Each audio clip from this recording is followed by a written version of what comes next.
Muito boa noite, professor Wanderson de novo, e vamos dar continuidade ao nosso estudo aí para a Guarda Municipal de São Gonçalo, no estado do Rio de Janeiro. Dando continuidade aí aos estudos de legislação extravagante, né? Hoje vai ser a aula 12 e iremos aqui abordar a Lei Maria da Penha, Lei 11.340 de 2006. Para quem não sabe, a Lei Maria da Penha ela foi uma lei que o Brasil teve que aprovar depois de uma denúncia e de uma condenação na Comissão de Direitos Humanos da Organização de Estados Americanos, né?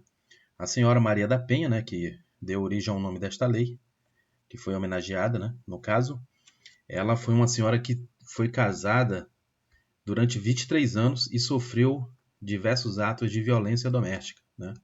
Pois por duas vezes o marido dela tentou matá-la. A primeira com arma de fogo, né? Deixou ela paraplégica.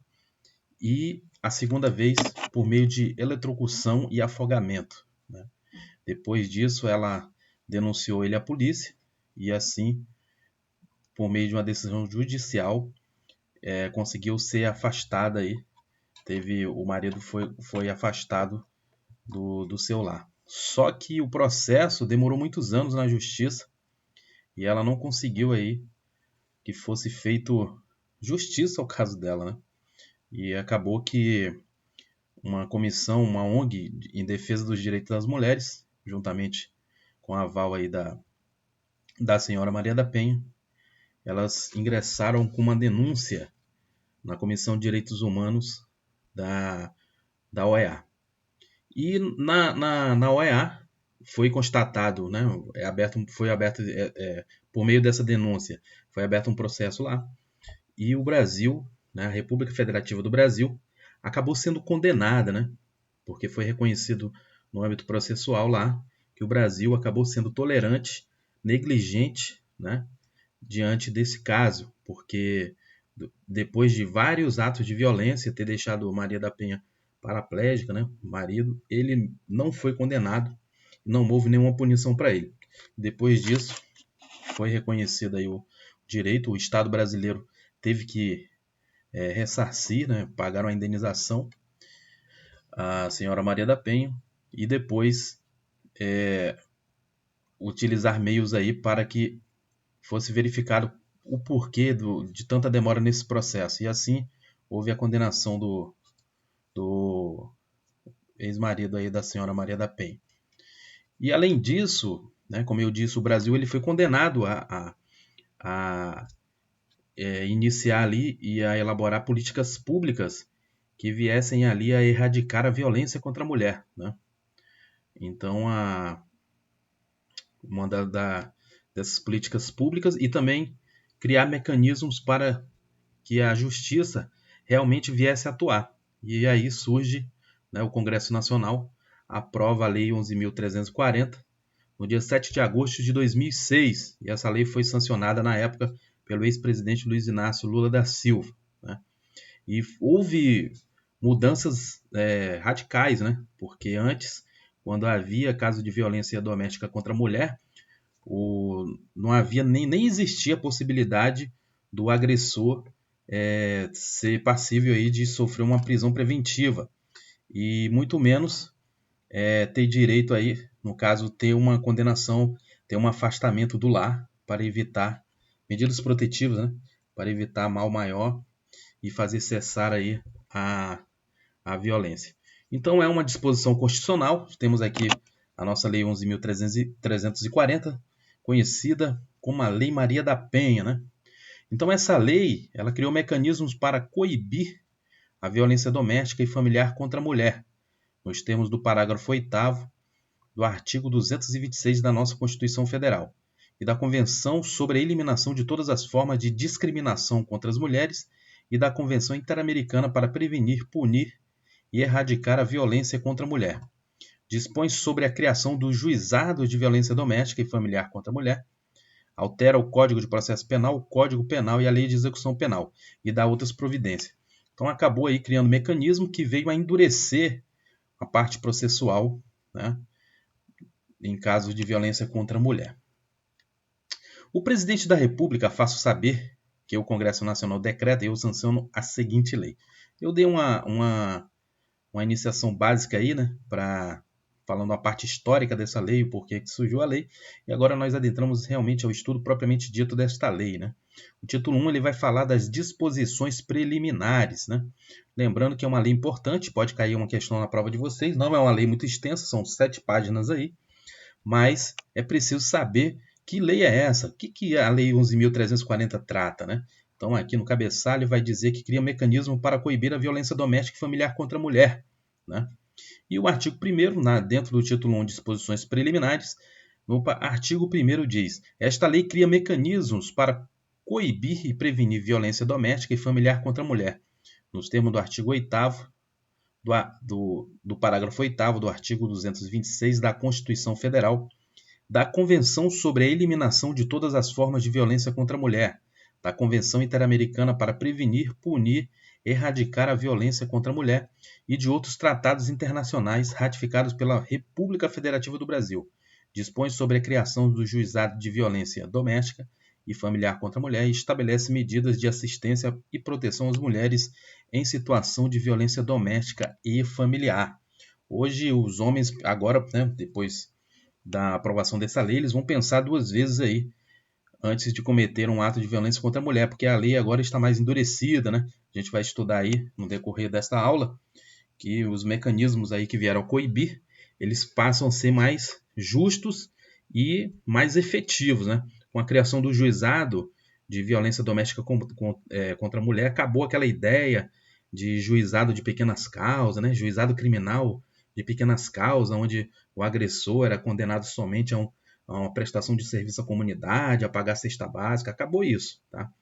Com a criação do juizado de violência doméstica contra a mulher, há possibilidades aí do afastamento do lar, prisão preventiva, o juiz pode aplicar multa e outras medidas mais aí dentro no caso de violência doméstica contra a mulher. Então, o homem aí, apesar, né, de existir todos esses mecanismos, ainda a gente vê que existe casos de violência, né? Infelizmente, né? Existe. Só que essa lei ela foi considerada uma das 3 melhores leis que cria mecanismo para coibir e prevenir violência doméstica e familiar contra a mulher, né? A ONU considerou isso e também estudos mostram que 10% houve uma redução de 10% de violência contra a mulher depois da aprovação desta lei e da efetiva aplicação dela. Artigo 2º. Toda mulher, independente de classe, raça, etnia, orientação sexual, renda, cultura, nível educacional, idade e religião, goza dos direitos fundamentais inerentes à pessoa humana, sendo-lhes asseguradas oportunidades e facilidades para viver sem violência, preservar sua saúde física e mental e seu aperfeiçoamento moral, intelectual e social. Então, a garantia para a mulher, aí, independente da sua orientação sexual, renda, cor, idade, religião, ela goza aí dos direitos fundamentais inerentes à pessoa humana, né? Isso aí está reafirmando o que está escrito na nossa Constituição Federal. O artigo 3º vai dizer que serão asseguradas às mulheres a condição para o exercício efetivo dos direitos à vida, à segurança, à saúde, à alimentação, à educação, à cultura, à moradia, ao acesso à justiça, ao esporte, ao lazer, ao trabalho, à cidadania, à liberdade, à dignidade, ao respeito e à convivência familiar e comunitária. Esses artigos iniciais são muito importantes porque pode cair na prova e eles podem trocar alguma dessas palavras, por isso que há a necessidade de vocês memorizarem aí, estar sempre na leitura, principalmente nesses artigos iniciais aí, tá? Aí nas definições que a gente vai ver mais à frente. Parágrafo 1º. O poder público desenvolverá políticas que visem garantir os direitos humanos das mulheres no âmbito das relações domésticas e familiares, no sentido de resguardá-las de toda forma de negligência, discriminação, exploração, violência, crueldade e opressão. Parágrafo 2º. Cabe à família, à sociedade e ao poder público criar as condições necessárias para o efetivo exercício dos direitos enunciados no caput. Artigo 4º. Na interpretação desta lei, serão considerados fins sociais a que ela se destina e especialmente as condições peculiares das mulheres em situação de violência doméstica e familiar. O título 2 vai falar da violência doméstica e familiar contra a mulher, que ele vai falar das disposições gerais do que trata isso. O artigo 5º, para os efeitos desta lei, configura violência doméstica e familiar contra a mulher qualquer ação ou omissão baseada no gênero que lhe cause morte, lesão, sofrimento físico, sexual ou psicológico e dano moral ou patrimonial. Então, isso aqui é importante vocês marcarem, porque ele vai dizer que, para os efeitos desta lei, a violência doméstica e familiar contra a mulher, né, é o quê? Aqui é a definição, tá? Qualquer ação ou omissão baseada no gênero que lhe cause morte, lesão, sofrimento físico, sexual, psicológico e dano moral ou patrimonial. Então, destaque na sua lei. Aqui a lei está definindo o que é violência doméstica e familiar contra a mulher. Aqui vai dizer quais são as hipóteses que vêm a configurar aí a violência doméstica contra a mulher. Qual o âmbito? Onde será isso? E ele vai dizer: no âmbito da unidade doméstica, né? Primeiro, compreendida como espaço de convívio permanente de pessoas com ou sem vínculo familiar, inclusive esporadicamente agregadas, né? Então aqui, ó, dentro da própria unidade doméstica, dentro da casa aí, onde vem ter esse convívio de pessoas com ou sem vínculo familiar. Às vezes pode ser amigos aí, morando junto, namorados, independente desse vínculo familiar, inclusive esporadicamente agregado. Então, houve dentro dessa unidade doméstica, essa violência doméstica aí, é considerada e estará sendo amparada pela Lei 11.340, que é a Lei Maria da Penha. Tá? No âmbito da unidade doméstica, dentro da sua casa, no âmbito da família, compreendido como a comunidade formada por indivíduos que são ou se consideram aparentados, unidos por laços naturais, por afinidade ou por vontade expressa.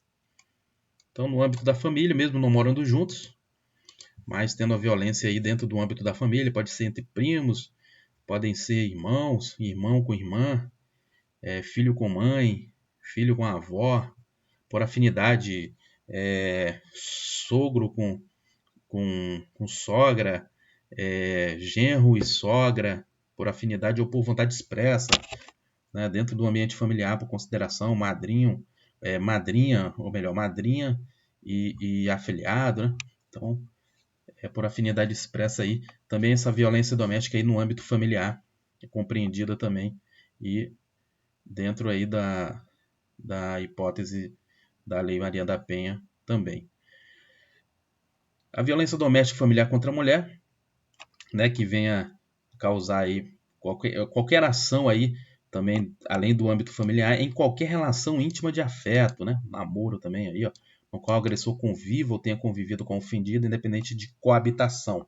Aqui ele inclui os namorados também. Então, o namorado que espanca a namorada, ele estará aí sujeito aos rigores da Lei Maria da Penha, né? Não precisa ser só casado, pode ser noivo, pode ser namorado, pode ser amantes, né? Mesmo que não tenha essa convivência aí e não morem juntos, né?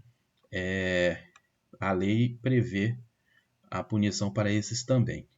O parágrafo único ele vai dizer que as relações pessoais enunciadas neste artigo independem de orientação sexual. Pode ser casal de lésbica, por exemplo, né? Ele não diz da orientação sexual, ele só fala do gênero feminino, né? Mas, independente dessa mulher ter uma orientação sexual diferente, né? No caso lésbica, por exemplo, ela está amparada também, porque independe da sua orientação sexual. Essa lei não faz distinção disso, é bem claro, no início nós lemos aí, não faz essa distinção. Não também na idade, nem de cor, nem de religião, não há nenhuma distinção para essa lei. O artigo 6º ele vai dizer que a violência doméstica e familiar contra a mulher constitui uma das formas de violação de direitos humanos. Tamanha gravidade, né, que é uma violência doméstica e familiar contra a mulher, né? Com certeza aí constitui uma das formas mais graves de violação dos direitos humanos. Aqui o artigo 6º, muito importante também. Esses artigos aqui, o 5º, né, e os seus incisos, o parágrafo único e o artigo 6º, eu considero um dos núcleos centrais aí dessa lei. Vocês têm que saber de qual é salteado isso aí, porque ele vai estar dando a definição do que é violência doméstica contra a mulher e o âmbito que isso pode ocorrer. E também fala da relação de afeto de que possa existir e também as circunstâncias independente de orientação sexual, e também cita que a violência doméstica e familiar contra a mulher se trata de uma forma de violação dos direitos humanos. Pode cair uma questão lá perguntando se a violência doméstica e familiar contra a mulher, se elas constituem uma violação de direitos humanos. Aí você já leu o artigo 6º, você vai dizer que sim, né? Porque realmente é uma violação, uma das violações aí dos direitos humanos. E no capítulo 2 aí da lei, dando continuidade, ele vai falar das formas de violência doméstica e familiar contra a mulher. Né? Quais são as formas de violência doméstica e familiar contra a mulher? Às vezes a gente sabe só a teoria. Pô, a gente sabe, não, é a violência doméstica contra a mulher, só quando o cara bate. Então, só há violência doméstica e familiar contra a mulher só quando há uma agressão física, por exemplo? Será que é isso somente? Somente isso? Ah, não, só se o cara der um tiro na mulher, ela ficar paraplégica, como a Maria da Penha. Ah, não, só se o cara tentar afogar ela, dar um soco, espancar. É somente nesses casos? A lei vai dizer se a violência doméstica e familiar contra a mulher é somente em caso de agressão física, né? Somente em caso de violência física que venha causar danos à sua integridade física e corporal. E no artigo 7º ele vai dizer aqui, ó, logo de cara, são formas, todas as formas aí, né, são formas de violência doméstica e familiar contra a mulher, entre outras, né, entre outras, porque ele não limita, ele não deixa preso aqui, limitado às circunstâncias e formas de violência doméstica e familiar contra a mulher. A primeira forma aí de violência contra a mulher é a violência física, né? Então a violência física é a primeira que está no inciso 1 aí. Ele ainda explica, né, que uma violência física é entendida como qualquer conduta que ofenda a sua integridade ou saúde corporal. Pode ser um soco, pode ser uma tentativa de asfixiar, né, a vítima, pode ser um tiro, uma forma aí de um mata-leão, seja o que for, né? Qualquer conduta que venha ofender a integridade física ou a saúde corporal, né? Às vezes um puxão, né? Que deixa ali lesões leves, né? Por exemplo, aquela forma de segurar, né, forte no braço que deixa aquela marca roxa. Isso aí se trata de uma violência física, né? Tem muita gente que fala, não toca, sem toque, né? Então, a violência física é qualquer conduta que venha ofender a sua integridade ou saúde corporal, né? Então, é o primeiro caso aqui, primeira forma de violência contra a mulher, que a lei Maria da Penha vem definindo aí. Então, isso aqui também, ó, o artigo 7º é importantíssimo. Isso aqui, com certeza, do artigo 5º, 6º e o artigo 7º aí em diante, né? Também, e as medidas que a gente vê também lá na frente, é o núcleo central. Eu considero o núcleo central dessa lei, que é o que vão sugar muitas questões aí, e as questões da prova vão estar nesse miolo aí. Então é importante você saber quais são as formas de violência contra a mulher. Primeiro, a gente já viu aqui violência física, né? A segunda, a violência psicológica. Eu vou te matar, né? O cara fica aquela pressão psicológica, metendo a violência psicológica. Ele vai explicar o que, que é. Ó. É entendida como qualquer conduta que cause dano emocional, né? Aquela tortura chinesa, né? Todo dia aquela mesma coisa, né? Diminuição da autoestima, né? Colocando a mulher para baixo, né? Humilhando, né? Tudo isso aí é considerado violência psicológica. Que ele prejudique e perturbe o pleno desenvolvimento, ou vise degradar ou controlar suas ações. Tá? Então, tudo isso aí é considerado uma violência psicológica. E também, se vier a prejudicar o seu comportamento, as suas crenças e decisões, né? Mediante ameaça, o cara está ameaçando ali psicologicamente, eu vou te matar, eu vou proibir você fazer isso, ir para a igreja, vou proibir você a tomar qualquer decisão, venha causar constrangimento em público diante dessa pessoa, né? Então aí, ó, humilhação, como eu falei, constrangimento, isolamento, não deixar a pessoa, não, você não pode ter amigo, vai ficar dentro de casa só fazendo comida. Então aquela tortura chinesa mesmo, né? Aquela violência psicológica. Vigilância constante, né? O cara tá sempre atrás da mulher, olhando o celular, levando ela ao ridículo e causando humilhações em público. Tudo isso aí é considerado violência psicológica segundo a lei, né? Então, se ela sentir que sofreu algum dano psicológico e precisa fazer terapia no psicólogo, por exemplo, isso aí é caracterizado uma violência psicológica. E daí esses danos aí, o que venha perturbar o pleno desenvolvimento, venha a controlar suas ações, comportamentos, crenças, decisões, como eu falei, mediante ameaça, constrangimento, humilhação, manipulação, isolamento, vigilância constante, perseguição quanto mais. O cara tá sempre. A mulher foi no mercado, ele tá atrás, no trabalho, fica no horário da entrada e na saída, insultando ela, também fazendo chantagem, né? Chantagem emocional, violação da sua intimidade, ridicularização, exploração e limitação do direito de ir e vir. Não, você não pode sair, não pode ir na casa da sua mãe, tem que ficar aqui. Então, tudo isso aí é considerado violência psicológica. Ou qualquer outro meio, a lei não limita, ele está dizendo qualquer outro meio que lhe cause prejuízo à saúde psicológica e à autodeterminação. Então, ele é bem amplo e, bem objetivo aqui, né?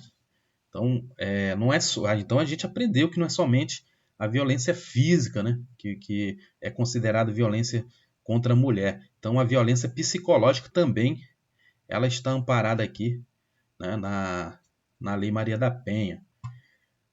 Outro caso também, violência sexual, né? O cara acha que porque é marido, porque é noivo, namorado, ele tem que cometer e praticar sexo contra a vontade da mulher. Então ele vai dizer que a violência sexual ela é entendida como qualquer conduta que constrange a presenciar, a manter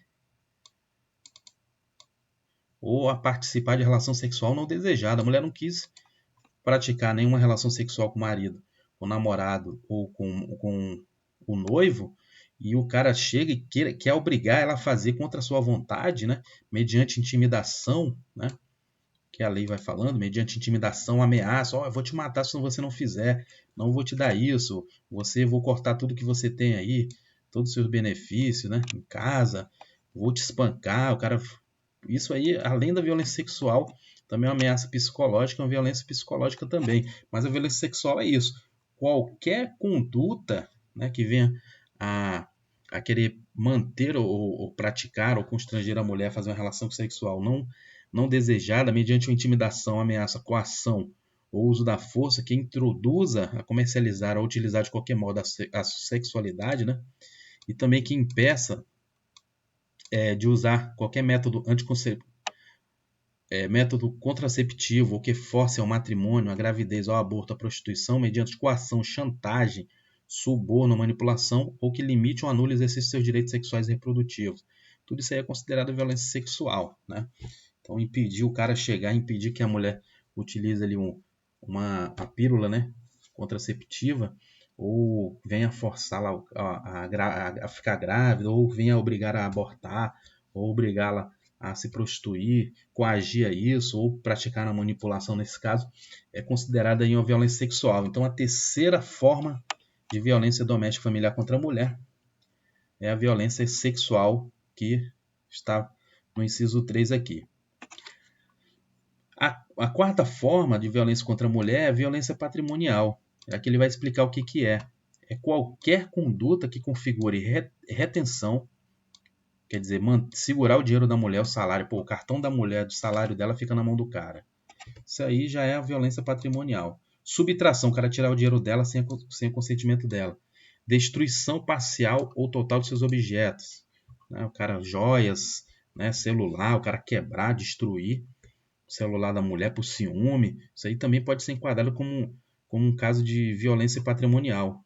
O instrumento de trabalho, às vezes é uma enfermeira ou manicure, seja o que for, tiver um instrumento de trabalho, o cara vai e quebra, também pode ser considerado violência patrimonial. Documentos pessoais, identidade CPF, né, carteira de trabalho que ela rasga, vem causar também prejuízo, pode ser considerado isso. Bens e direitos ou recursos econômicos, né, incluindo os destinados a satisfazer as suas necessidades. E tudo isso aí pode ser enquadrado. Às vezes tem muitas mulheres aí que vivem numa situação assim. Às vezes ela trabalha dia e noite, tem 2 empregos e o cartão dela fica com o marido. O cara lá Marajá fica em casa. Não, seu cartão fica comigo aqui, eu controlo a economia da casa e não dá R$1 para a mulher. Isso aí é considerado violência patrimonial contra a mulher, né? E isso é coibido aí pela Lei Maria da Penha. O quinto caso, a violência moral, né? É entendido como qualquer conduta que configure calúnia, difamação ou injúria. O cara xingar a mulher de gorda, xingar a mulher de inútil, a mulher ela vier a se sentir mal com isso é considerado violência moral e é uma violência contra a mulher. A calúnia, dizer que ela cometeu um crime, né? Ou a difamação, dizer que a mulher é prostituta, por exemplo. dizer que a mulher não faz isso ou aquilo, tudo que venha difamá-la diante na sociedade aí, ou dizer que ela praticou um ato criminoso como a calúnia, é considerado violência moral e pode gerar aí as medidas preventivas e protetivas aí. Então nós vimos aqui, muito importante esse artigo 7º, tá? Sugiro vocês destacarem na lei e fazer a leitura exaustiva aí, porque o método de repetição não tem como você errar a questão, meu irmão. Não tem como mesmo. Então a repetição é o segredo. Muita gente manda mensagem para mim perguntando: professor, quais são os artigos da lei que eu preciso? Bem, eu indico para que leiam toda a lei, né? E destaque essas partes que falam de princípios, as que tem as partes da lei que tem conceitos, né? Porque eles tiram muita questão disso aí, mas também uma leitura de toda a lei é importantíssima, porque o cara pode ir lá num artigo que muita gente não vai ler e somente aqueles que leram a lei inteira que vão acertar, né? E logo esse concurso que pediu bastante leis, principalmente, eu sempre falo e gosto de repetir, as leis específicas, pelo amor de Deus. Não deixem de ler as leis específicas, porque elas são 40% da sua prova, né? Eu bato sempre na tecla, a lei do SUSP, o Estatuto Geral das Guardas Municipais, o Estatuto, né, dos Funcionários Públicos de São Gonçalo, são importantíssimos. Não deixem de estudar isso. Muita gente já está preocupada aí para estudar direito constitucional, direito administrativo, processo penal. Meus amigos, as leis são são muito mais questões, principalmente a parte específica, né, conhecimento específico, que representa 40% da sua prova. Então não percam tempo, né, com outras matérias aí, sendo que o peso maior estão exatamente nessas 3 leis. Vocês têm que decorar essas 3 leis e garantir esses 40%, porque os 60% lá na frente ali vocês correm atrás e dá tempo aí até a data da prova, né? E caso a pandemia continue, de repente eles podem até adiar a data da prova, né? Mas espero que no mês de agosto já esteja tudo certo aí e essa pandemia já tenha ido embora e a gente possa viver uma vida normal aí, né? Artigo 8º aí, né? A gente vai falar da assistência à mulher em situação de violência doméstica e familiar, né? Vai falar das medidas integradas de prevenção. No artigo 8º, a política pública que visa coibir a violência doméstica e familiar contra a mulher far-se-á por meio de um conjunto articulado de ações da União, Estado, Distrito Federal e dos municípios. Isso aqui é muito importante, tá? Quais são os entes da federação que vão estar envolvidos com essa política pública aí, que vai visar coibir essa violência doméstica e familiar contra a mulher. Então, são os entes, as ações da União, Estado, Distrito Federal e municípios, né? E ações não governamentais, né? Também, né? Pode ter ONGs aí que possam participar dessas políticas públicas, né? E aí, quais são essas diretrizes, tá? Quais são essas diretrizes? Está dentro das medidas integradas de prevenção. Importantíssimo também falar das diretrizes, porque são elas que vão cair aqui e pode cair na sua prova também, para você identificar quais são as diretrizes. Aí de cara você vai destacar a integração operacional. Vai lembrar aí da operação. Guarda Municipal é operativa, né? Então destaca aí a integração operacional dos poderes aí, né? Judiciário, Ministério Público, Defensoria e com as áreas de segurança pública, né? Aí também vai entrar assistência social, saúde, educação, trabalho e habitação. Vocês veem aí que as políticas públicas elas são multidisciplinares porque envolvem vários órgãos e várias áreas aí, né? Envolve aí o Poder Judiciário, Ministério Público, Defensoria, as áreas de segurança pública, Polícia Militar, né? Tem em alguns estados, aqui no Rio de Janeiro mesmo tem a Ronda Maria da Penha aí para atender casos de violência contra a mulher. Inclusive tem até uma viatura da PM, a Polícia Militar aqui do Rio de Janeiro, um símbolo lá da Lei Maria da Penha que visa nesses casos aí também. E Guarda Municipal também pode, né? Da área de segurança também está dentro, assistência social, né? Saúde, porque as mulheres podem serem violentadas e precisa aí de uma assistência psicológica, né? Devido a sofrer violência por muito tempo, muitos anos. Às vezes a mulher acredita por causa do amor, ama muito o sujeito e acaba tolerando, né? Aquele espancamento, aquela violência psicológica, aquela violência física, mas o cara psicopata, o cara maluco, né? O cara criminoso, ele não vai desistir não, cara. Então tem que denunciar mesmo, porque A gente vê muitos casos aí, a mulher não denuncia, ou até mesmo denunciando, ela acaba sendo vítima, né? Acaba sendo vítima de feminicídio aí, né? O sujeito acaba matando, acaba se matando também, se suicida, porque é um cara covarde, além de matar a mulher, ele ainda se mata porque ele não quer responder na justiça. Então é muito triste, mas tem que estar, as mulheres têm que estarem atentas e correr atrás de seus direitos aí. 2, vai falar das diretrizes. A segunda diretriz é a promoção de estudos, pesquisa e estatística, né? E outras informações relevantes. Vou só destacar isso aqui para a gente ver um artigo muito longo assim, né? Mas eu gosto muito de destacar o início. Quando cair na prova, a gente saber que se trata de uma diretriz, né? Vou marcar diretrizes melhor aqui. Porque diretrizes, né? Deixa eu tirar essa aqui, vou dar uma destacadazinha melhor aqui em diretrizes. Né? É isso aí. Então, promoção de estudos e pesquisa estatística e outras informações relevantes com perspectiva de gênero, né? Sempre gênero ligado à mulher, né? De raça ou etnia, concernente às causas e as consequências, né? E a frequência da violência doméstica familiar contra a mulher. Vou dar outro destaque verde aqui. Para sistematização, né? Sistematização de dados a serem unificados nacionalmente e a avaliação periódica dos resultados das medidas adotadas. Então, grande promoção de estudos aí, uma sistematização de dados que serão unificados nacionalmente, né? Por isso que o envolvimento aí que a gente viu, né? União, estados, Distrito Federal e município. Então, as medidas integradas de prevenção muito importantes, né? Contra a violência doméstica, violência doméstica familiar contra a mulher. O respeito aos meios de comunicação social e os valores éticos e sociais da pessoa e da família, de forma a coibir os papéis estereotipados que legitime ou exacerbem a violência doméstica e familiar, de acordo com o estabelecido no inciso 3 do artigo 1º, inciso 4 do artigo 3º, inciso 4 do artigo 221 da Constituição Federal. Implementação de atendimento policial especializados para as mulheres, em especial a Delegacia de Atendimento à Mulher. Isso aqui também é uma das medidas, né, integradas de prevenção. Aí a gente vê praticamente em todas as cidades do Brasil aí, se não tiver cidades maiores aí, né, existe aí o atendimento policial especializado para as mulheres. Como eu falei para vocês, a Ronda Maria da Penha, que tem aqui no estado do Rio de Janeiro, né, tem até aquele símbolozinho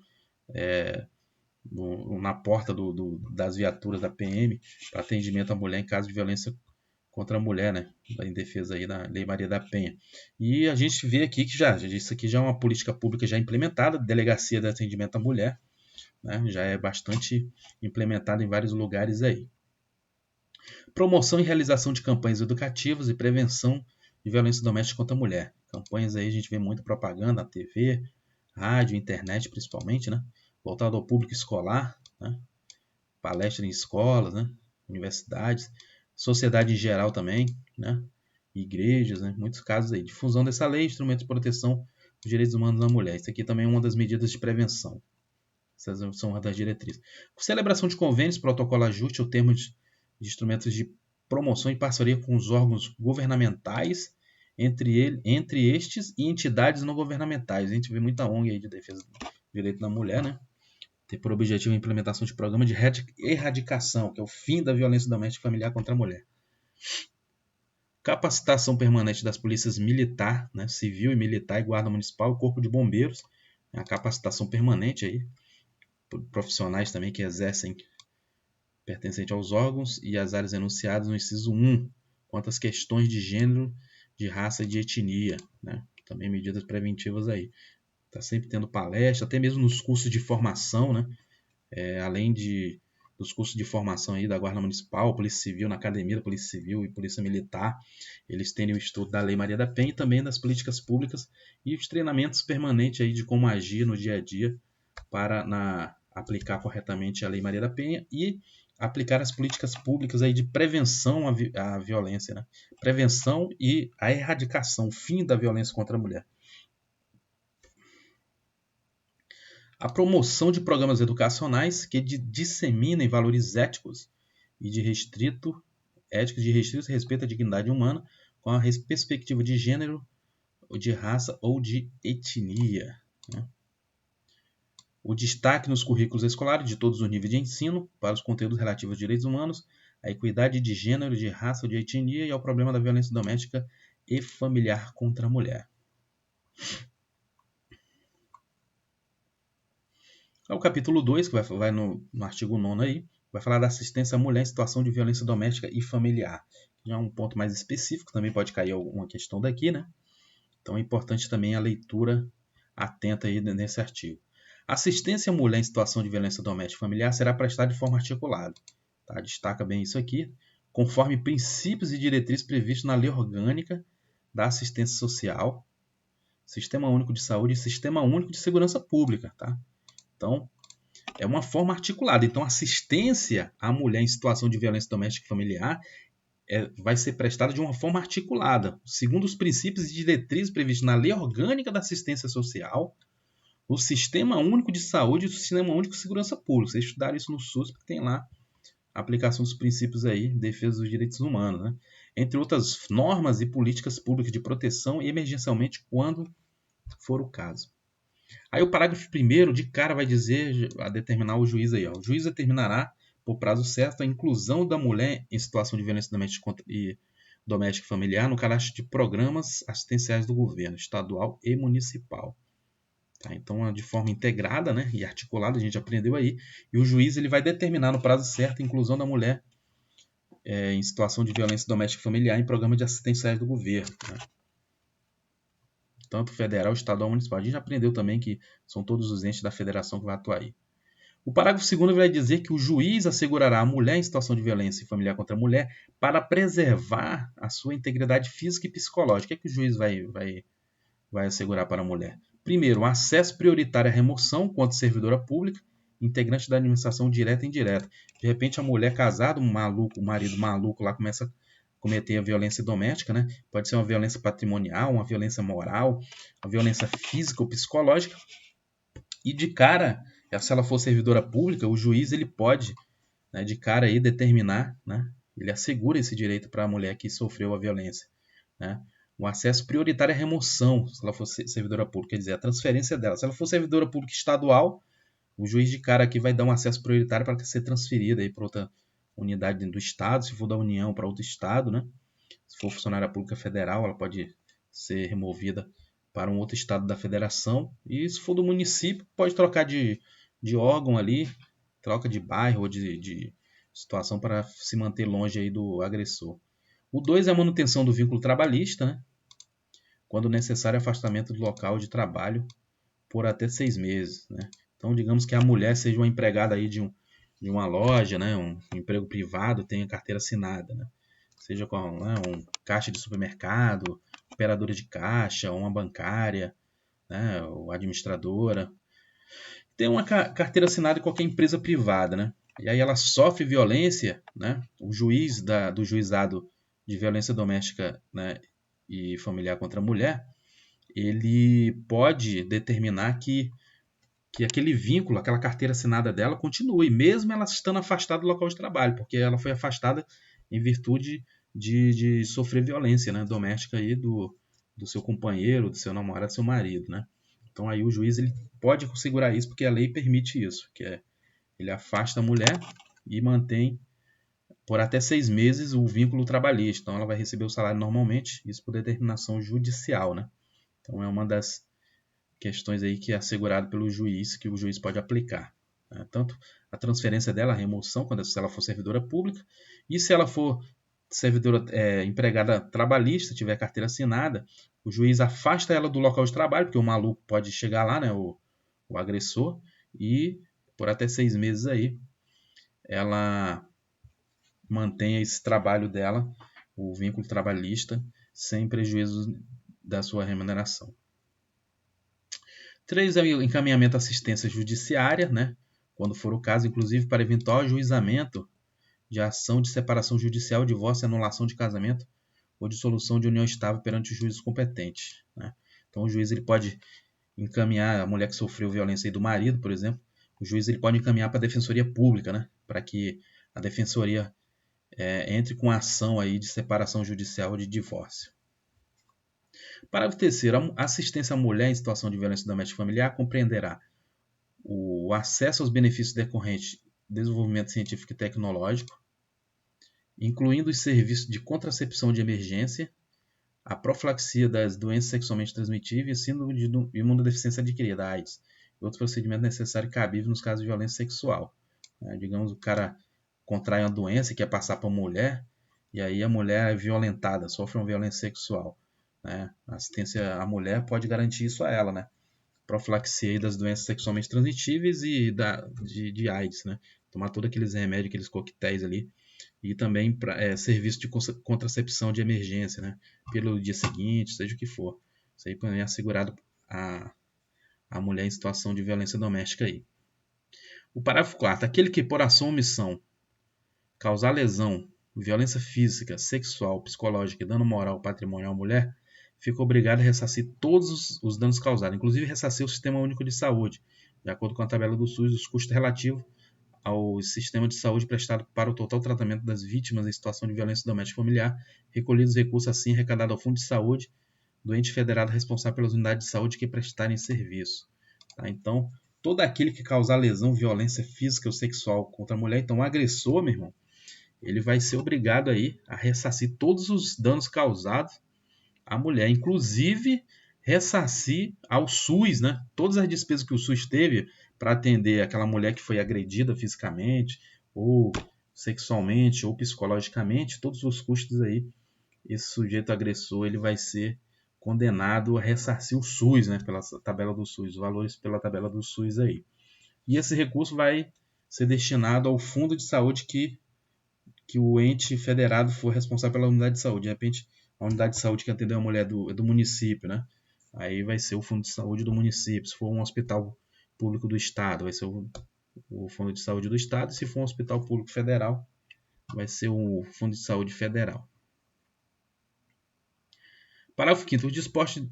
Os dispositivos de segurança destinados ao uso em caso de perigo iminente disponibilizados para o monitoramento das vítimas de violência doméstica familiar contra a mulher ou familiar amparados por medida protetiva terão os custos ressarcidos pelo agressor. Aqui também, tá? Os dispositivos de segurança para monitorar as vítimas aí também vão ser ressarcidos pelo agressor. O ressarcimento que trata o parágrafo 4º e 5º desse artigo não poderá importar ônus de qualquer natureza ao patrimônio da mulher e de seus dependentes, nem configurar atenuante ou ensejar a possibilidade de substituição da pena aplicada. Então, de repente, o cara, ele pode... o cara, às vezes, né, casa com a mulher e os bens é meio a meio, né? E aí ele vai ter que ressarcir o SUS ou todos os dispositivos de segurança que foram destinados aí para o perigo e monitorar a mulher, por exemplo. Nesse caso, esse ressarcimento de que o agressor for fazer, ele não pode causar nenhum prejuízo ao patrimônio da mulher, né? Então vai ser só até o limite de que é a responsabilidade dele, né? Não pode repassar isso para a mulher. Pô, vai ter que vender uma casa que a metade é dele, metade da mulher para ressarcir um prejuízo que ele causou. Não, só vai ser até a parte que pertence a ele ali. Né? Não pode aplicar a pena aí que venha a causar prejuízo ao patrimônio da mulher. Artigo 7º. A mulher em situação de violência doméstica familiar tem prioridade, tá? Aqui, ó, de cara eu vou destacar isso aqui. A mulher que sofria violência doméstica familiar tem prioridade de matricular seus dependentes em instituição de ensino básica mais próxima, né, de seu domicílio. Tá? Então, mais próximo do domicílio, ou transferir para a instituição mediante a apresentação de documento comprobatório, né, do registro de ocorrência policial ou do processo de violência doméstica familiar em curso. Que é meio complicado também, porque eu acho que muitas mulheres também que sofrem violência têm até vergonha, né? Vai levar o registro de ocorrência policial para ter prioridade de matricular os filhos, né? Então, às vezes é bem constrangedor e a mulher fica numa situação aí difícil, né? Fica com vergonha. Mas é um direito garantido aqui na lei, né? Maria da Penha. Outra coisa aqui importante destacar, serão sigilosos os dados da ofendida e seus dependentes matriculados, tá? Ou transferidos conforme o parágrafo 7 deste artigo, e o acesso à informação será reservado ao juiz, ao Ministério Público e aos órgãos competentes do poder público, tá? Então, a diretoria, a secretaria que fizer a matrícula, tiver acesso a isso, esses dados da mulher ofendida e dos dependentes matriculados são sigilosos, né? Mas às vezes parte é a vergonha da própria mulher que foi a vítima, né?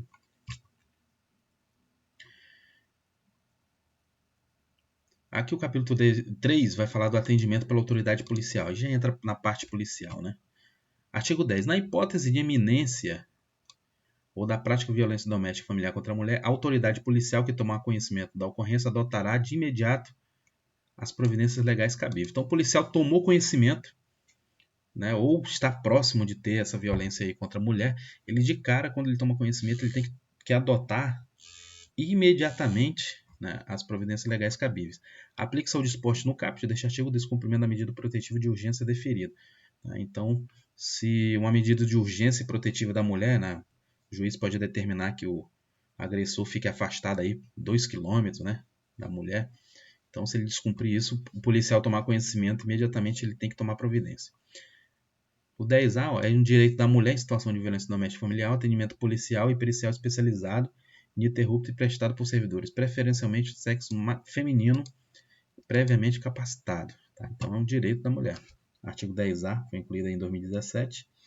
Então, ela vai sofrer violência doméstica e familiar, ela tem esse direito aí de ser atendida por uma autoridade policial, preferencialmente do sexo feminino, previamente capacitado. A inquirição de mulher, né, a intimação para ela ser ouvida, né, em situação de violência doméstica familiar ou de testemunha de violência doméstica, né, quando se tratar de crime contra a mulher, obedecerá às seguintes diretrizes, que é importante também. Diretrizes aí em caso de inquirição das mulheres. Primeiro, salvaguarda da integridade física, psíquica e emocional do depoente, considerada sua condição peculiar de pessoa em situação de violência doméstica familiar. 2. Garantia de que, em nenhuma hipótese, a mulher em situação de violência doméstica familiar, familiares e testemunhas terão contato com investigados ou suspeitos e pessoas a ela relacionadas. 3. Não revitimização da depoente, evitando sucessivas inquirições sobre o mesmo fato nos âmbitos criminal, civil e administrativo, bem como questionamentos sobre a vida privada. Então, a não revitimização da vítima, né? Às vezes ela é ouvida uma vez, a polícia ouve uma vez, o juiz, aí o juiz da parte criminal, o juiz da parte civil, indenizatória. Então, tem que ser evitado isso aí para ela não ser revitimizada, né? Principalmente questionamentos sobre a vida privada dela. Parágrafo 2º. Na inquirição de mulher em situação de violência doméstica ou familiar, ou de testemunha de delitos que trata essa lei, adotar-se-ão preferencialmente o seguinte procedimento. Como é que vai ser os procedimentos aí? Primeiro, a inquirição será feita em recinto especialmente projetado para este fim, o qual conterá os equipamentos próprios adequados à idade da mulher em situação de violência doméstica ou familiar ou testemunha, ou tipo e a gravidade da violência sofrida. 2. Quando for o caso, a inquirição será intermediada por profissional especializado em violência doméstica e familiar designado pela autoridade judicial ou policial. 3. O depoimento será registrado em meio eletrônico ou magnético, devendo a degravação e a MIT integrar o inquérito. Artigo 11. No atendimento à mulher em situação de violência doméstica e familiar, a autoridade policial deverá, entre outras providências, né? Importantíssimo também, o artigo 11, destaquem aí, né? A autoridade policial tem que fazer o quê? Primeiro, garantir proteção policial, né? Quando necessário, comunicando de imediato ao Ministério Público e ao Poder Judiciário. Encaminhar a ofendida ao hospital, posto de saúde ou instituto médico legal. 3. Fornecer transporte para o ofendido, seus dependentes para abrigo ou local seguro quando houver risco de vida. O cara violento, né, agressor, imediatamente a autoridade policial tem que fornecer esse transporte e abrigo para ela, né, ouvindo um risco de vida. Se necessário, acompanhar a ofendida para assegurar a retirada de seus pertences do local de ocorrência ou do domicílio familiar. Então ela foi agredida, precisa retirar os bens, roupa, né? Então a polícia tem que acompanhar ela lá, né? 5. Informar ao ofendido os direitos a ela conferidos por esta lei e os serviços disponíveis, inclusive de assistência judiciária para eventual ajuizamento perante o juízo competente da ação de separação judicial, divórcio, de anulação de casamento ou de dissolução de união estável. Então vocês veem que é todo um sistema sincronizado aí, né? Quer dizer, não é em tese, né, em casos comuns, não seria obrigação do policial falar isso, mas por questão prevista na lei, o policial ele é obrigado a falar, né? Então ele tem que informar a vítima aí que ela tem direito a assistência judiciária para futuro ajuizamento de processo judicial de separação, divórcio, anulação de casamento ou dissolução de união estável. Enfim, é uma garantia que a lei concede que o policial deve informar, né? Interessante, né? Em todos os casos de violência doméstica familiar contra a mulher, Feito o registro de ocorrência, deverá a autoridade policial adotar de imediato os seguintes procedimentos. Tá? Então, sem prejuízo dos previstos, né? Sem prejuízo dos previstos no Código de Processo Penal. Tá? Então, de cara, esse aqui é importante, pode cair também, tá? São os procedimentos aí que a autoridade policial deve fazer após o registro de ocorrência. Primeiro, ouvir a ofendida, lavrar o boletim de ocorrência, tomar representação a termo se apresentado. 2. Colher todas as provas que servirem para o esclarecimento do fato e circunstâncias. 3. Remeter no prazo de 48 horas, importantíssimo o prazo aí que a autoridade policial, quando registra a ocorrência, tem. É o prazo de 48 horas. Expediente, tá? Ele remete expediente apartado ao juiz com pedido da ofendida para a concessão de medidas protetivas de urgência. Então, registrou o delegado lá na delegacia, registrou a ocorrência, remete em 48 horas, tá? 48 horas o expediente separado ali para o juiz com pedido da ofendida para a concessão aí de medidas protetivas de urgência. 4. Determinar que se trata o exame de corpo de delito da ofendida e requisitar os exames periciais necessários. Ouvir o agressor e a testemunhas, né? Ordenar a identificação do agressor e fazer juntar aos autos sua folha de antecedentes criminais, indicando a existência de mandado de prisão ou registro de outras ocorrências policiais contra ele.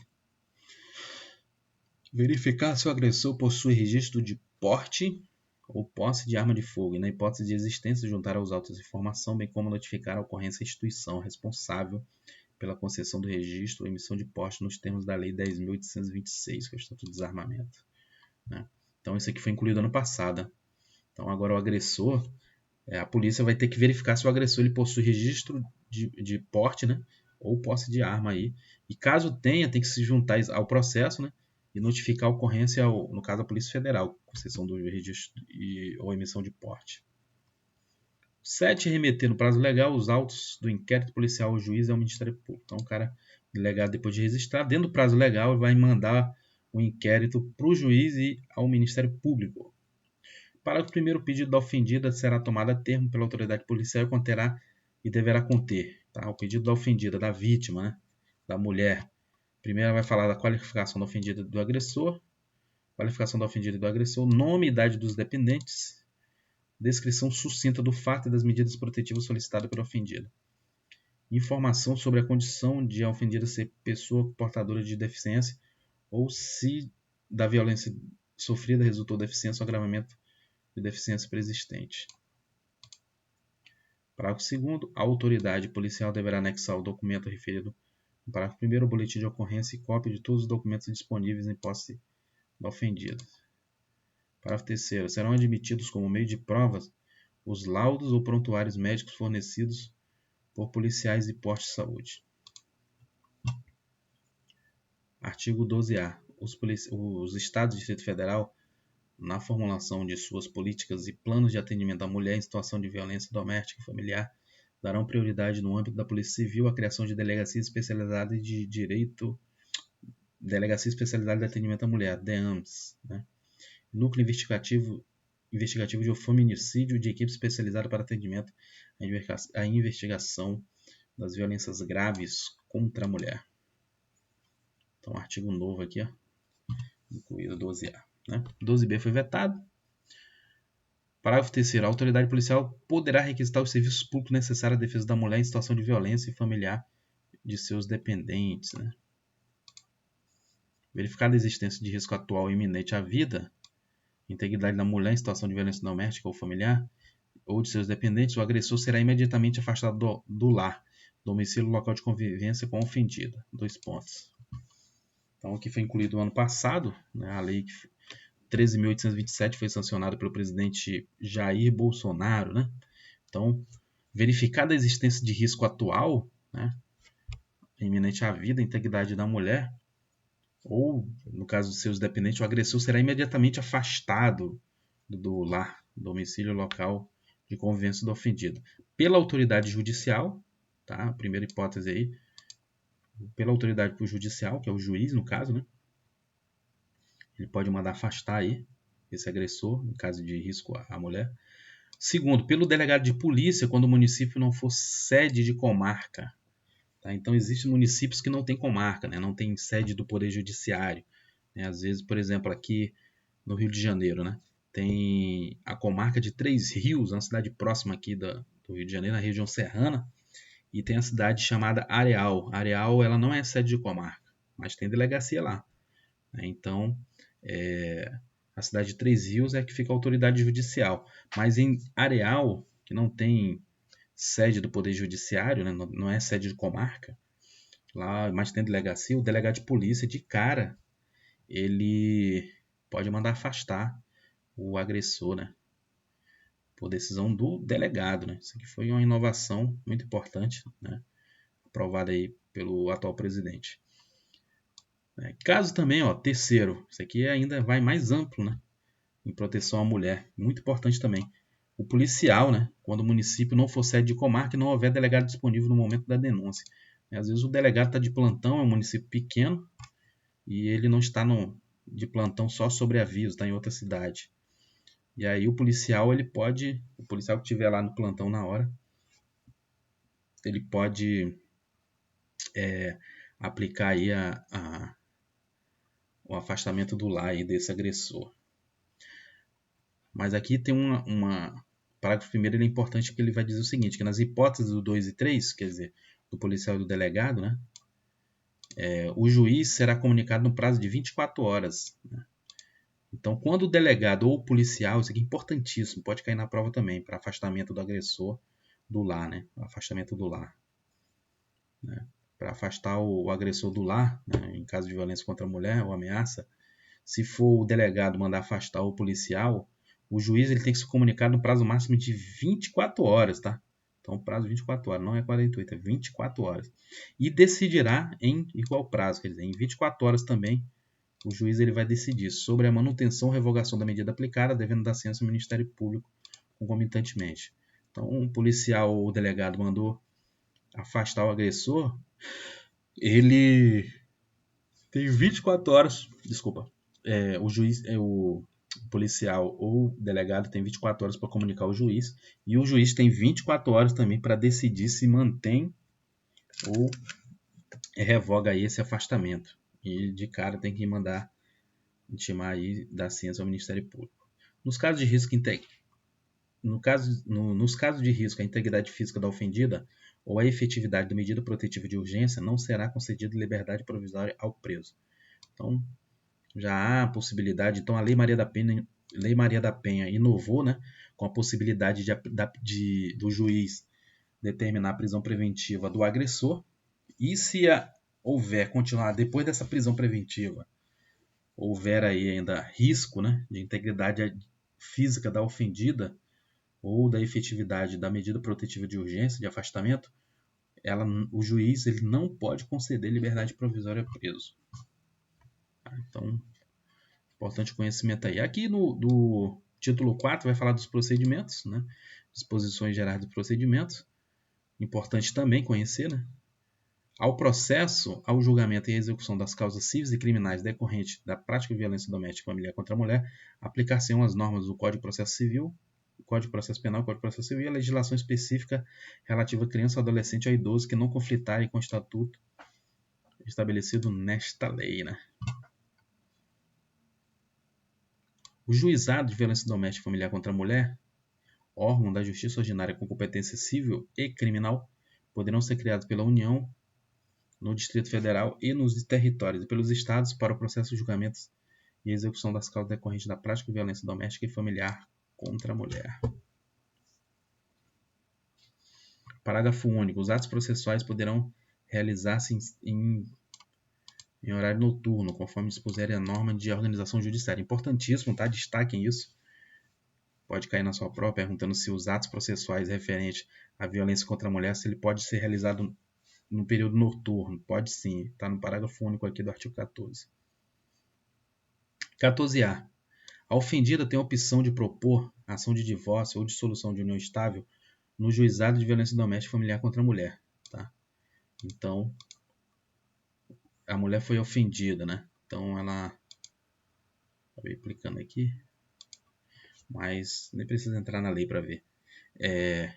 Então, a ofendida, a vítima, a mulher, ela pode, no próprio juizado de violência doméstica e familiar, fez um inscrito no canal aí, muito obrigado,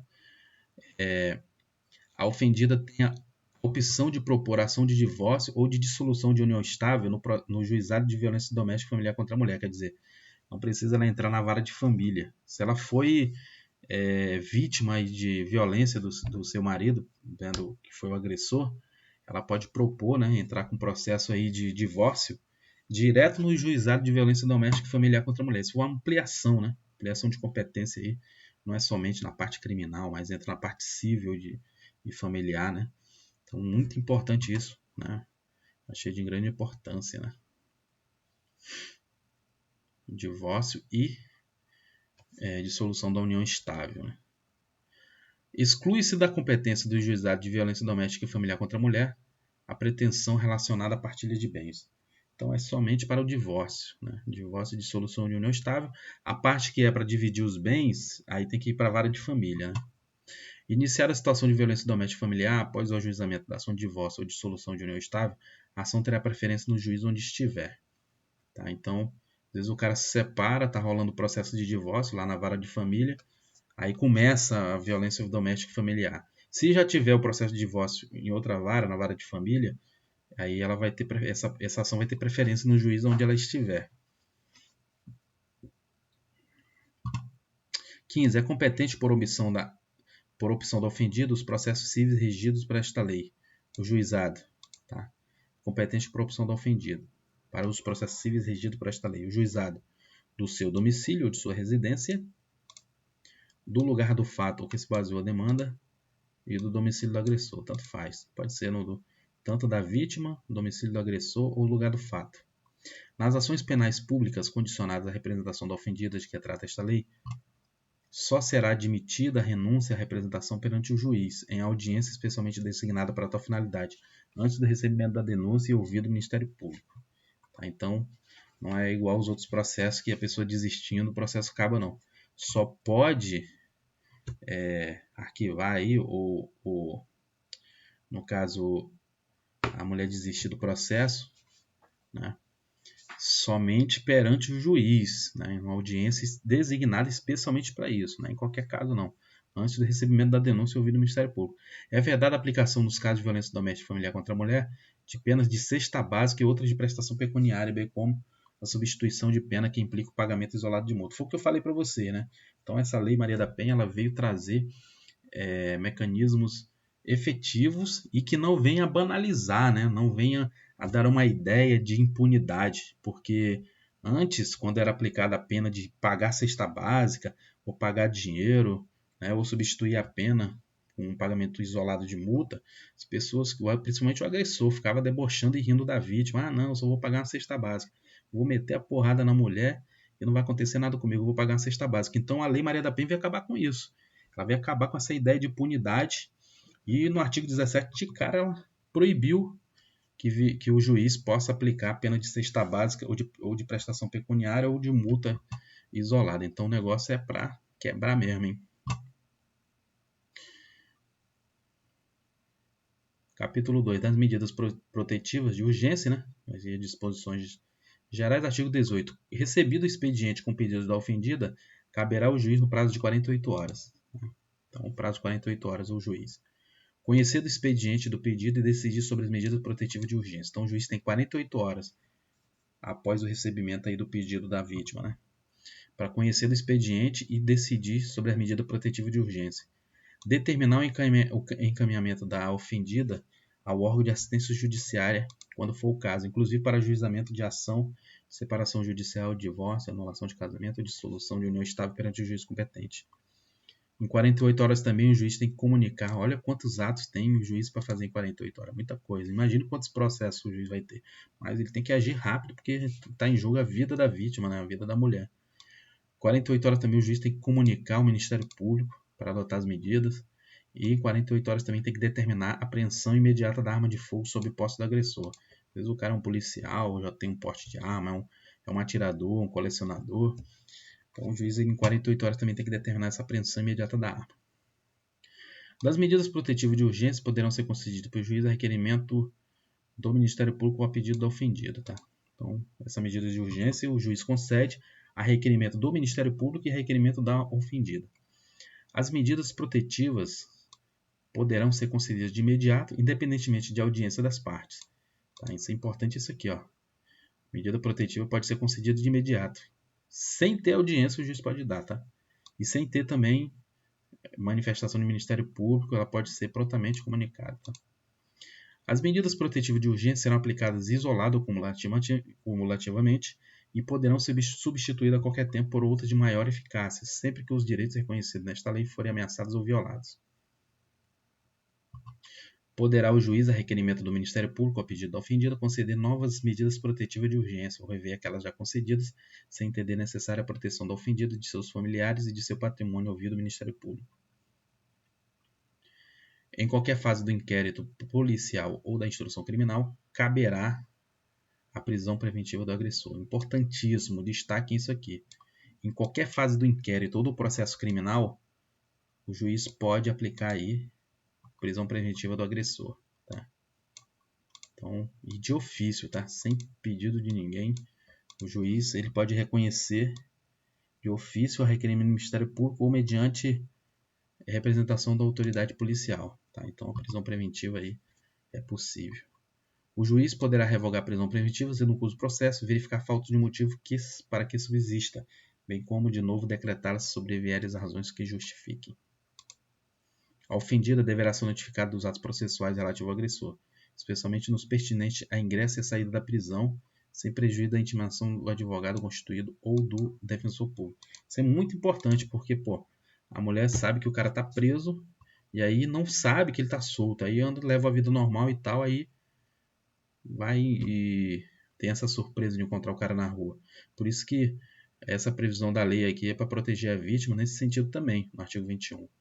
Que todas as vezes que o agressor, ele saindo da prisão, a vítima ofendida tem que ser imediatamente comunicada, notificada desses atos, independentemente do advogado dela ser avisado, tá? Então, ela é notificada diretamente. A ofendida não poderá entregar intimação ou notificação ao agressor. Isso aqui é para evitar também, né, O cara já agressou, ela mesma vai entregar a cartinha pro cara. O cara vai... Toda a maldade aí.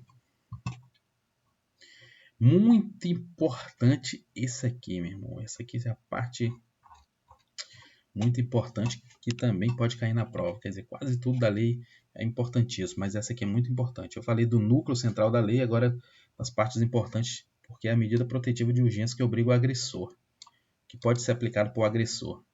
Artigo 22. Constatada a prática de violência doméstica e familiar contra a mulher, nos termos desta lei, o juiz poderá aplicar de imediato, não vai pensar mesmo na cara, ao agressor em conjunto ou separadamente as seguintes medidas protetivas de urgência, entre outras. Temos que saber todas as medidas protetivas aqui. A primeira medida protetiva, suspensão da posse ou restrição do porte de arma. Se o cara tiver porte de arma, o juiz ele suspende a posse e restrição aí do porte de arma. E ele vai comunicar por órgão competente, de acordo com o Estado do Desarmamento. A segunda medida de urgência, medida protetiva de urgência, afastamento do lar. Manda afastar o cara da mulher, da casa da mulher. Você só pode se aproximar aí, não pode ficar menos de 2 km da residência da mulher. Então, de cara, o juiz ele pode aplicar, na lapada mesmo. 3. Proibição de determinadas condutas, entre as quais a aproximação da ofendida, quer dizer, o juiz já tirou ela lá, tirou o cara da casa. Então, ele pode determinar que o cara não se aproxime de seus familiares ou testemunhas e fique fixando o limite mínimo de distância entre os entes e o agressor. Você não pode se aproximar menos de 1 km da vítima ou das testemunhas. O juiz vai determinar na hora. Você não pode se aproximar em menos de 2 km, menos de 500 metros, né? Menos de 100 metros. É isso aí. Contato com ofendida, seus familiares e testemunha por qualquer meio de comunicação. O juiz pode proibir também qualquer contato aí, qualquer meio de comunicação, pelo WhatsApp. O cara é proibido. Se ele entrar em contato, ele está violando a medida protetiva e aí o juiz pode mandar aplicar a pena de prisão preventiva nele. Frequentação de determinados lugares a fim de preservar a integridade física e psicológica da ofendida. Não pode aparecer no trabalho, não pode aparecer na igreja que ela frequenta, nem em salão, nem em bar, nada disso. Essa é a letra C. A 4 ele vai dizer que o juiz pode aplicar restrição ou suspensão de visita aos dependentes menores, ouvida a equipe de atendimento multidisciplinar ou serviço similar. Então o cara é agressor, né? Vai visitar filho, O juiz pode suspender a visita dele para os filhos. Né? Prestação de alimentos provisionais ou provisórios. Tá? O juiz aí, do juizado de violência doméstica e familiar, ele pode mandar aplicar aí a prestação de alimentos. Mandar o agressor pagar alimentos para a vítima. Né? Às vezes a vítima no trabalho só é dona de casa e sofreu violência. O juiz de cara ele pode mandar o agressor pagar pensão aí para a vítima. Pode também determinar o comparecimento do agressor, programa de recuperação e reeducação e o acompanhamento psicossocial do agressor por meio de atendimento individual ou em grupo de apoio. As medidas referidas neste artigo não impedem a aplicação de outras previstas na legislação em vigor, sempre que a segurança da ofendida e as circunstâncias o exigirem, devendo a providência ser comunicada ao Ministério Público. Na hipótese de aplicação no inciso 1, encontrando-se o agressor nas condições mencionadas no caput, inciso do artigo 6º da Lei 10.826, de 22 de dezembro de 2003, que é o Estado do Desarmamento, o juiz comunicará ao respectivo órgão, corporação ou instituição as medidas protetivas de urgência concedidas e determinará a restrição do porte de armas, ficando superior imediato do agressor responsável pelo cumprimento da determinação judicial, sobre pena de incorrer nos crimes de prevaricação ou de desobediência, conforme o caso. Às vezes o cara é policial, né? Ou o cara é agente público que tenha direito ao porte de arma. O juiz, quando ele aplica essa primeira pena aqui, que é a suspensão da posse ou do porte de armas, o juiz vai comunicar ao superior do sujeito, do agressor. E aí esse superior do agressor, né, no caso se for policial, o cara é o comandante dele, ele é intimado, né, dessa decisão judicial suspendendo o porte do cara. Esse superior ele fica sendo responsável, né, para fazer cumprir essa determinação judicial. Se o superior do agressor não cumprir, ele vai estar cometendo crime de prevaricação ou de desobediência. É grave isso aí também. Para garantir a efetividade da medida protetiva de urgência, o juiz poderá o juiz requisitar a qualquer momento auxílio de força policial. Às vezes o cara não quer o juiz determina o afastamento do lar e o cara continua lá deitado na cama. Aí vai a polícia e tira o cara de lá. Não quero nem saber. Não tem pra onde ir, meu irmão, se vira. Você vai pra casa da sua mãe, na casa do seu parente aí, mas na casa da vítima você não fica mais. Acabou. Das medidas protetivas de urgência à ofendida. Agora isso aqui é para ofendida. De cara, o juiz poderá, quando necessário, sem prejuízo de outras medidas, né, encaminhar o ofendido e seu dependente ao programa oficial comunitário de proteção ou atendimento. 2. Determinar a recondução da ofendida e de seus dependentes ao respectivo domicílio após o afastamento do agressor. 3. Determinar o afastamento da ofendida do lar sem prejuízo do direito relativo a bens, guarda dos filhos e alimentos. 4. Determinar a separação de corpos. 5. Determinar matrículas dos dependentes da ofendida na instituição de educação básica mais próxima do seu domicílio ou a transferência deles para a instituição independentemente da existência de vagas. 24. Para a proteção patrimonial dos bens da sociedade conjugal ou daquele de propriedade particular da mulher, o juiz poderá determinar liminarmente as seguintes medidas, entre outras: restituição de bens indevidamente subtraídos pelo agressor à ofendida, proibição temporária para a celebração de atos e contratos de compra, venda e locação de propriedade em comum, salvo expressa autorização judicial. 3. Suspensão das procurações conferidas pela ofendida ao agressor. Prestação de caução provisória mediante depósito judicial por perdas e danos materiais decorrentes da prática de violência doméstica e familiar contra a ofendida. E parágrafo único. Deverá o juiz oficial cartório competente para devidos fins, no inciso 2 e 3 deste artigo.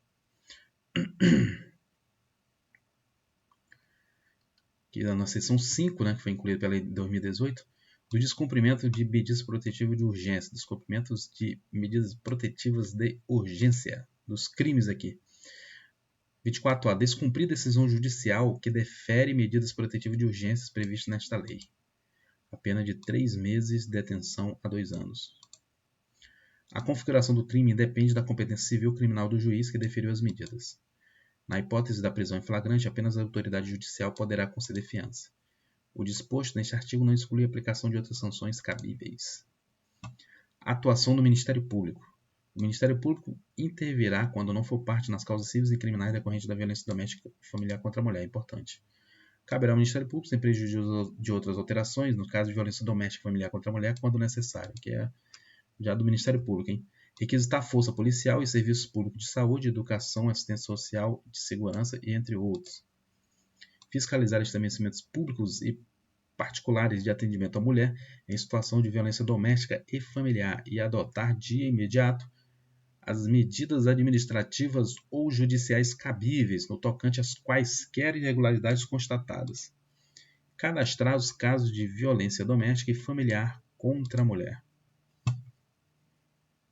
Da assistência judiciária em todos os atos processuais civis e criminais, a mulher em situação de violência doméstica e familiar deverá estar acompanhada de advogado, ressalvado o previsto no artigo 19 desta lei.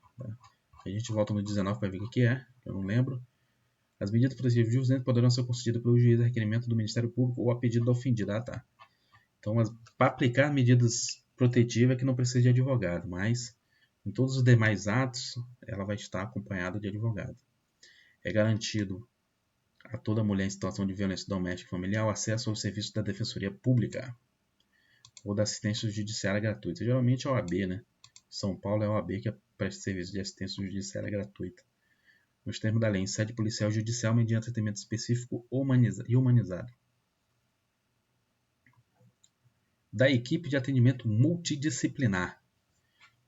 Os juizados de violência doméstica e familiar contra a mulher, que vierem a ser criados, poderão contar com equipe de atendimento multidisciplinar, a ser integrada por profissionais especializados nas áreas psicossocial, jurídica e de saúde. Tá? É importante aqui dar uma destacadazinha aqui, que pode cair na prova e você já leu e não vai errar. Compete, qual a competência dessa equipe aí? Compete, né? A equipe multidisciplinar, entre outras atribuições que forem conferidas pela legislação local. Fornecer subsídio por escrito ao juiz, ao Ministério Público e à Defensoria Pública, mediante laudos ou verbalmente audiência, desenvolver trabalho de orientação, encaminhamento, prevenção e outras medidas voltadas para a ofendida, ao agressor e familiares, com especial atenção às crianças e aos adolescentes. Quando a complexidade do caso exigir avaliação mais profunda, o juiz poderá determinar a manifestação de profissional especializado, mediante indicação da equipe de atendimento multidisciplinar. O Poder Judiciário, na elaboração de sua proposta orçamentária, poderá prever recursos para a criação e manutenção de equipe de atendimento multidisciplinar nos termos da Lei de Diretrizes Orçamentárias. Disposições transitórias. Enquanto não estruturados os juizados de violência doméstica e familiar contra a mulher, as varas criminais acumularão as competências civis e criminais para conhecer e julgar causas decorrentes da prática de violência doméstica e familiar contra a mulher, observadas previstas no título 4 desta lei, subsidiada em legislação processual pertinente.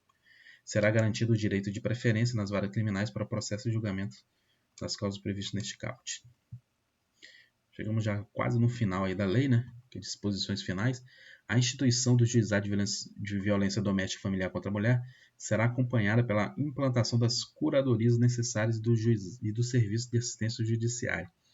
A União, o Distrito Federal e o município poderão criar e promover, no limite de suas ocorrências, centros de atendimento integral e multidisciplinar para as mulheres e respectivos dependentes em situação de violência doméstica e familiar, casas-abrigos para mulheres e respectivos dependentes menores em situação de violência doméstica e familiar, delegacias, núcleos de defensoria pública, serviços de saúde e por aí vai, né? Programas e campanhas, né? Centro de Educação e de Reabilitação dos Agressores. A União, Estado, Distrito Federal e Município promoverão a adaptação de seus órgãos e de seus programas às diretrizes e aos princípios desta lei. A defesa dos interesses e direitos transindividuais previsto nesta lei poderá ser exercida concomitantemente pelo Ministério Público e por associação de atuação na área, regularmente constituída há pelo menos um ano, nos termos da Lei Civil, legislação civil. O requisito da pré-constituição poderá ser dispensado pelo juiz quando entender que não há outra entidade com representatividade adequada para o ajuizamento da demanda coletiva. As estatísticas sobre a violência doméstica e familiar contra a mulher serão incluídas nas bases de dados e dos órgãos oficiais do Sistema de Segurança e do Sistema de Justiça e Segurança, a fim de subsidiar o Sistema Nacional de Dados e Informações relativas às mulheres. As Secretarias de Segurança Pública dos Estados e do Distrito Federal poderão remeter suas informações criminais para a base de dados do Ministério da Justiça. O juiz competente providenciará o registro da medida protetiva de urgência. Parágrafo único. As medidas protetivas de urgência serão registradas em banco de dados mantido e regulamentado pelo Conselho Nacional de Justiça, garantido acesso ao Ministério Público, Defensoria, órgão de segurança pública, assistência social, com vista à fiscalização e à efetividade das medidas protetivas. A União, os Estados, o Distrito Federal e os municípios, no limite de suas competências, nos termos das respectivas leis e diretrizes orçamentárias, poderão estabelecer dotações orçamentárias específicas em cada exercício financeiro para a implementação de medidas estabelecidas nesta lei. As obrigações previstas nesta lei não excluem outras decorrentes dos princípios por elas adotados. E nos demais artigos, só alterações de termos, né, e alguns artigos específicos, né, do Código Penal e etc. e tal. Então, fechou aí. Lei que foi aprovada em 7 de agosto de 2006 pelo presidente Luiz Inácio Lula da Silva e Dilma Rousseff, na época Casa Civil, né? E assim, gente, encerramos o estudo aí da nossa Lei Maria da Penha, que é a Lei 11.340. Agradeço aí a todos que ficaram aí firmes e fortes até o final desta aula. Para quem gostou, dê aquele like. Você que não é inscrito no canal, se inscreva e compartilhe com seus amigos, tá? Isso aí é um grande apoio e ajuda aí para o nosso canal. O importante é difundir o conhecimento, tá? Para aqueles que acompanharam e acharam que o estudo foi muito superficial, eu peço desculpa, mas o propósito aqui do estudo dessa lei é para atender aos candidatos do concurso de nível médio, né, para a Guarda Municipal de São Gonçalo especificamente, e para aqueles concursos de nível médio que exijam o conhecimento somente da lei seca, para um estudo doutrinário e aprofundado, principalmente na parte jurisprudencial. Aconselho aí a procurar outros canais que possam lhe atender. Peço desculpa aí por não atender vocês, mas mando um abraço a todos vocês. Continue firmes e fortes. Em breve estamos lançando aí questões e novos vídeos até concluir esse estudo para esse concurso. Boa sorte, não desista, persevere. Que Deus abençoe a todos. Um abraço e tchau.